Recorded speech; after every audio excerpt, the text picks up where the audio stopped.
Welcome to my నాలోని భావాలు.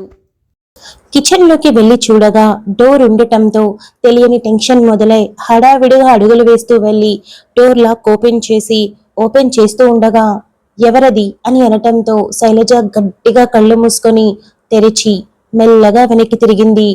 ఈ టైంలో ఏం చేస్తున్నావు అని దయానంద్ అడిగాడు.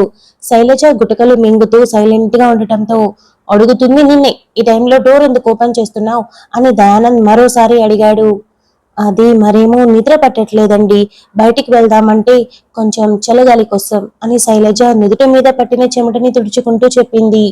చూడు, ఇంటికి బోలెడంత సెక్యూరిటీ ఉంది, కానీ ఈ టైంలో బయట తిరగడం అంత మంచిది కాదు. చల్లగాలి కావాలంటే నీ రూమ్ బాల్కనీలో 10 నిమిషాలు గడిపి అప్పుడు పడుకో అని దయానంద్ చెప్పాడు. శైలజ తల ఊపి మరో మాట లేకుండా తలదించి అడుగులు వేగంగా వేస్తూ రూమ్ లోకి వెళ్లిపోయి డోర్ క్లోజ్ చేసుకొని డోర్కి ఆనుకొని దేవుడా అని తలుచుకుంది. ఇప్పుడు ఎలా బయటికి వెళ్ళాలి? వెళ్ళినా నా దగ్గర ₹1 కూడా లేదు కదా అని ఆలోచించి పొద్దున్నే నన్ను తీసుకుని వెళ్తానని చెప్పారు కదా అని అనుకొని అక్కడి నుండి బాల్కనీ వైపు వెళ్తూ అద్దం కనిపించటంతో ఆగి ఎదురుగా నిలబడింది. తన చూపు నేరుగా తన మెడలోని నల్ల పూసల మీద పడటంతో వాటిని తీక్షణంగా చూస్తూ అడుగులో అడుగు వేసుకుంటూ దగ్గరికి వెళ్లి వాటిని చేతితో మొదటిసారి ముట్టుకొని నల్ల పూసలు వేస్తే పెళ్ళైపోయినట్టేనా? ఎవరిని అడగాలి అని ఆలోచిస్తూ గుడిలో గుడిలో పూజారిని అడుగుతాను. ఇది పెళ్లి కాదు అంటే తీసేస్తాను. ఒకవేళ ఇది కూడా పెళ్లినే అని చెప్తే అప్పుడేం చేయాలి అని ఆలోచిస్తూ అక్కడి నుండి అడుగులు వెనక్కి వేస్తూ నల్ల పూసల మీద నుండి తన చేతిని తీసి బాల్కనీలోకి వెళ్లి 10 నిమిషాల పాటు అక్కడే గడిపి నిద్ర పట్టక తిరిగి రూంలోకి వచ్చి ఉట్టిగానే పడుకొని ఆలోచిస్తూ తెల్లవారుతూ ఉండగా నిద్రపోయింది. విక్రాంతికి మెలకు వచ్చేసరికి 7 గంటలు కావటంతో లేచి డోర్ ఓపెన్ చేసి బయటికి రాక అప్పటికే ఇల్లు మొత్తం డెకరేట్ చేసి ఉండటంతో షాక్ అయి రాత్రి వరకు ఇంట్లో ఒక పువ్వు కనిపించలేదు అని అనుకుని, అయినా అమ్మ నాన్న సంగతి తెలిసిందేగా, డబ్బుంటే ఏమైనా చేసేయొచ్చు అని అనుకొని అక్కడి నుండి వంటగదిలోకి వెళ్ళగా లక్ష్మి పూజ కోసం నైవేద్యం చేస్తూ కనిపించింది. పిన్ని, కాఫీ అని విక్రాంత్ అడిగాడు. లక్ష్మి విక్రాంతిని బాగా గమనించి రాత్రి నిద్రపోలేదా నాన్న అని అడిగింది. నిద్ర పడితే కదా అని విక్రాంత్ అనటంతో లక్ష్మి దగ్గరికి వెళ్లి చెంప మీద చేయి వేసి, చూడు విక్కీ, నిన్న కోపంలో ఒక మాట అన్నాను, తప్పుగా అనుకోవద్దు. నువ్వేం చేసినా ఒక అర్థం ఉంటుంది. నా పెంపకం మీద నాకు నమ్మకం ఉంది. ఎక్కువగా ఆలోచించకు. ఒక్కొక్కరి తలరాత అంతే, ఊహించినట్టుగా సాఫీగా ఉండదు. దేవుడు కొందరి తలరాతని ఆయనకి నచ్చినట్టు రాస్తాడు. మొదలుపెట్టిన వాడు దాన్ని పూర్తి కూడా చేసి తీరుతాడు. ఆయన రాసినట్టు జరుగుతుంది. ఏమీ ఆలోచించకు. కానీ ఒక్క మాట మాత్రం చెప్తాను. ఇప్పుడు ఈ నిశ్చితార్థం చేసుకొని రేపు పెళ్లి వద్దు అంటే ఆ అమ్మాయి బ్రతికేం కావాలి అని లక్ష్మి అడిగింది. పిన్ని, బాధ పెట్టే మనుషుల మధ్య ఉన్నాను. బాధపడితే ఎంత బాధగా ఉంటుందో నాకంటే బాగా ఎవరికి తెలుసు. అలాంటిది వేరే వాళ్ళని నేనలా ఎలా చేయాలనుకుంటాను. కానీ తప్పడం లేదు పిన్ని. నాకేం చేయాలో అర్థం కావడం లేదు. ఏమో, నా లైఫ్లో ప్రజ్ఞానే ఉందేమో తెలియదు కదా, కానీ ఇప్పుడు దీన్ని ఆపలేను. ఎందుకంటే నేను చేస్తున్న పనుల మీద నాకే క్లారిటీ లేదు కాబట్టి. ప్లీజ్ నువ్వు ఇంకేం మాట్లాడకు, నేను ఇంకా సఫర్ అవుతాను అని విక్రాంత్ నిమిషం పాటు మౌనంగా ఉండి శైలజ నిద్ర లేచిందా అని అడిగాడు. నేను నిద్ర లేచినప్పుడు నిద్రపోతూ ఉంది, ఇప్పుడు లేచిందో లేదో తెలీదు అని లక్ష్మి చెప్పింది. సరే, నేను వెళ్ళి చూసొస్తాను అని విక్రాంత్ వెళ్ళి డోర్ ఓపెన్ చేసి చూడగా బెడ్ మీద శైలజ కనిపించకపోవడంతో బాత్రూంలో ఉందని అర్థమై వెళ్లిపోతూ ఉండగా శైలజ బయటికి రావడం చూసి కాఫీ, టీ ఏమైనా తాగుతావా అని అడిగాడు. శైలజ తల అడ్డంగా ఊపి నన్ను తీసుకుని వెళ్ళండి అని తన మొహం తెచ్చుకుంటూ అడిగింది. 5 నిమిషాలాగు అని విక్రాంత్ వెళ్ళి స్వీటీ రూమ్ లో నుండి తన వార్డ్రోబ్ లో చూడగా ఏం అర్థం కాక నిద్రపోతున్న స్వీటీని నిద్ర లేపలేక తనకు నచ్చిన ఒక డ్రెస్ తీసుకొని వెళ్లి శైలజ వైపు చూసి వెళ్ళి ఫ్రెష్ డ్రాప్ చేస్తాను అని చెప్పాడు. శైలజ 10 నిమిషాల్లో రెడీ అయి డోర్ ఓపెన్ చేసి బయటికి రాగా విక్రాంత్ తన వైపు చూసి వెళ్దామా అని అడిగాడు. శైలజ తలబూపగా బయట నుండి లోపలికొచ్చిన విజయేంద్ర వర్మ విక్కీ అని పిలిచాడు. విక్రాంత్ వెనక్కి తిరిగి చూశాడు.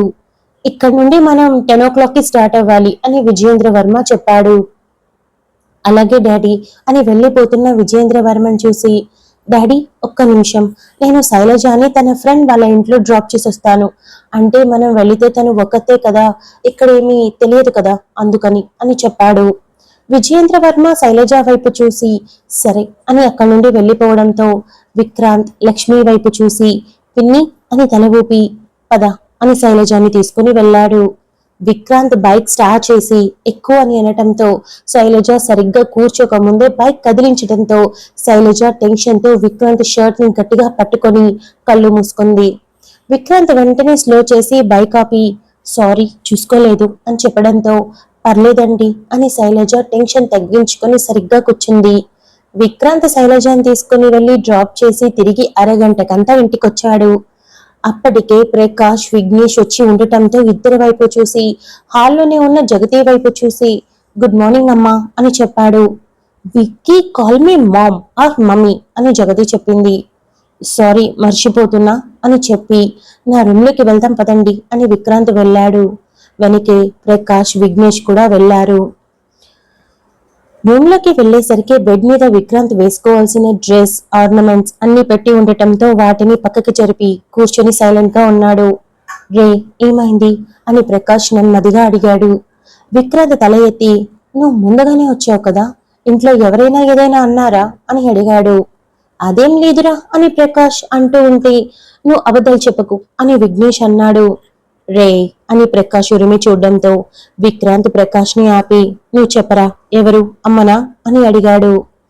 అవును ఏంట్రా మీ అమ్మ ఫ్రెండ్స్ కి కూడా ఆస్తులు అంతస్తులు చూసుకోమని చెప్తుంది, పైగా నీ తరపు నుండి తిడితే పర్వాలేదు నాకు కూడా ఉచిత సలహాలు ఇస్తుంది, ఎందుకు ఈ ప్రకాష్ తో ఫ్రెండ్షిప్ చేస్తున్నావంటూ వాడి ముందే అంటుంది.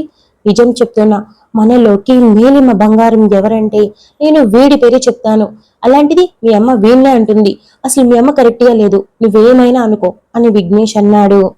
విక్రాంత్ లేచి ప్రకాష్ ని హక్ చేసుకొని సారీరా వాళ్ళ సంగతి తెలుసు కదా, కానీ నా ప్రతి ఒక్క విషయంలో నువ్వు లేకపోతే నాకు చాలా వెల్తీగా ఉంటుంది, అందుకే పిలిచాను అని చెప్పాడు.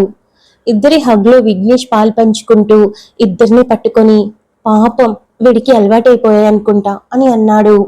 మీరిద్దరూ కాస్త నోరు మూస్తారా అని ప్రకాష్ అరిచి ఇద్దరిని దూరం జరిపి చూడు విక్కీ నేనేమీ బాధపడట్లేదు, కారణం నాకు నువ్వు ఇంపార్టెంట్, వాళ్ళు ఎన్ని మాట్లాడినా సరే నువ్వు నన్ను ఎప్పుడూ వదలలేదు, అండ్ మోర్ ఓవర్ నాకు నువ్వు ఇష్టం అంతే, నేను వదలను. మొదట్లో బాధ అనిపించేది కానీ ఇప్పుడు పూర్తిగా పట్టించుకోవడం మానేశాను, కారణం వాళ్ళ సంగతి నాకు బాగా తెలుసు కాబట్టి. వాళ్ళకి నేనంటే ఇష్టం లేకపోవడం కారణం కాదు, నాకు ఆస్తి లేదని, ఏదో ఒక రోజు వాళ్ళకి అది అర్థమవుతుంది, నన్ను యాక్సెప్ట్ చేస్తారు, దానికి నువ్వెందుకు సారీ చెప్తావు, అవసరం లేదు అని ప్రకాష్ అన్నాడు.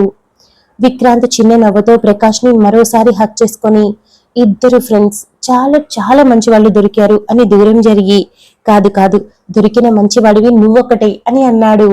ఒరేయ్ నేనేం చేశానురా నిన్ను అని కలిపి చెప్పి కూడా మళ్ళీ తీసి పక్కన పడేశావు అని విఘ్నేష్ గుర్రుగా చుట్టంతో విక్రాంత్ అలాగే చూస్తూ ఏం చేశావో ఫ్యూచర్ లో తెలుస్తుందిలే అని అన్నాడు. బయట ఏ అమ్మాయితో అయినా ఫ్లర్ట్ చేసే నేను మీ ఇంట్లో మీ చెల్లిని ఎప్పుడైనా తప్పుగా చూసానా, తప్పుగా మాట్లాడానా, మరి ఇంత మంచి వాణ్ణి ఎందుకురా దూరం పెడుతున్నావు అని విఘ్నేష్ అదే రకం విచారాన్ని మొహంలో నింపుకొని దిగులుగా అన్నాడు. నా చెల్లి జోలికొస్తే మూతి పగులుతుంది, ఇక ఆ విషయం పక్కన పెడితే ఓవర్ యాక్షన్ చేయకు, నువ్వేం చేసావో ఫ్యూచర్ లో నీకే తెలుస్తుందిలే, ప్రస్తుతానికి నేను వెళ్ళి ఫ్రెష్ అవుతాను అని విక్రాంత్ వెళ్ళి ఫ్రెష్ అయి బయటకు వచ్చి మెరూన్ కలర్ లో ఎంతో గ్రాండ్ గా హెవీగా ఉన్న కుర్తా పైజామాని వేసుకొని వాచ్ రింగ్స్ చైన్ బ్రేస్లెట్ ఇలా అన్ని పెట్టుకొని ఏంట్రా ఇది బలి ఇచ్చే ముందు ఆంబోతుని రెడీ చేసినట్టు అని విక్రాంత్ అన్నాడు. రే బావా ఇది మాత్రం కరెక్ట్ అని విఘ్నేష్ అనడంతో ప్రకాష్ నవ్వుతూ అలా ఏం కాదు చాలా బాగున్నావు, చూడు కొత్త పెళ్లి కొడుకులా ఉన్నావు అని అద్దం ముందు నిలబెట్టి అన్నాడు. రే నాకు ఇష్టం లేదురా అని విక్రాంత్ అన్నాడు. అయితే నేరుగా వెళ్ళి మీ అమ్మా నాన్న ముందు నిలబడి మీరు చూసిన అమ్మాయి నాకు అస్సలు నచ్చలేదు, నేనే ఒక అమ్మాయిని వెతుక్కుంటాను అని చెప్పు అని విఘ్నేష్ వెటకారంగా అన్నాడు. రే వాళ్ళతో మాట్లాడితే నాన్ సెన్స్ లేదా న్యూ సెన్స్ అంతే తప్ప ఇంకేం ఉండదు, అసలు మనిషికి మాట్లాడే అవకాశం కూడా ఇచ్చి చావరు, వాళ్ళు చెప్పింది నేను చెయ్యాలి, ఇప్పుడు అసలు చేసుకోలేని ఎంగేజ్మెంట్ నా వల్ల కాదురా అని విక్రాంత్ అన్నాడు. అయితే ఆపేద్దామా అని ప్రకాష్ సూటిగా అడగడంతో విక్రాంత్ షాక్ అయి తల అడ్డంగా ఊపాడు. మరి ఎందుకురా ఇన్ని మాట్లాడతావు? నోరు మూసుకుని ఎంగేజ్మెంట్ చేసుకో. నీకు ఎంగేజ్మెంట్ నచ్చకపోయినా ప్రెగ్నెంట్ నచ్చకుండా అయితే లేదుగా. రేపటి నుండి తనతో ట్రావెల్ చేయి. మేబీ నీకు బాగా నచ్చుతుందేమో. తర్వాత పెళ్ళయ్యాక ఆటోమేటిక్ గా నచ్చడం మొదలవుతుంది. పాతకాలంలో మొహాలి చూడకుండా పెళ్లిళ్ళు చేసుకున్నారు, కానీ లైఫ్ లాంగ్ కలిసి ఉన్నారు. ఇప్పట్లో డేటింగ్ అంటూ మీటింగ్ అంటూ అన్ని చేసినా కూడా 2-3 ఏళ్లు మించి కలిసి ఉండట్లేదు. కాబట్టి మనం పాత పద్ధతిని ఫాలో అయిపోదాం, ఏమంటావ్ అని ప్రకాష్ అనటంతో విక్రాంత్ విషయం చెప్పలేక మింగలేక కక్కలేక సరే అని తల ఊపాడు.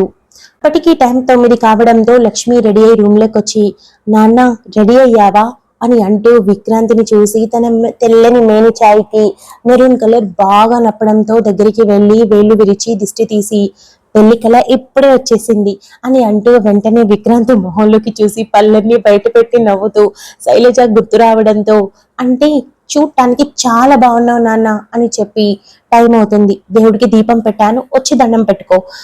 ఈరోజు మీ అమ్మ, మీ నాన్న, మీ బాబాయ్ కూడా పూజ గది మొహం చూస్తున్నారు అని చెప్పడంతో విక్రాంత్ ఇద్దరి వైపు చూడగా, దయచేసి మమ్మల్ని పిలవకురా, నువ్వు వెళ్ళు అని విఘ్నేష్ అన్నాడు.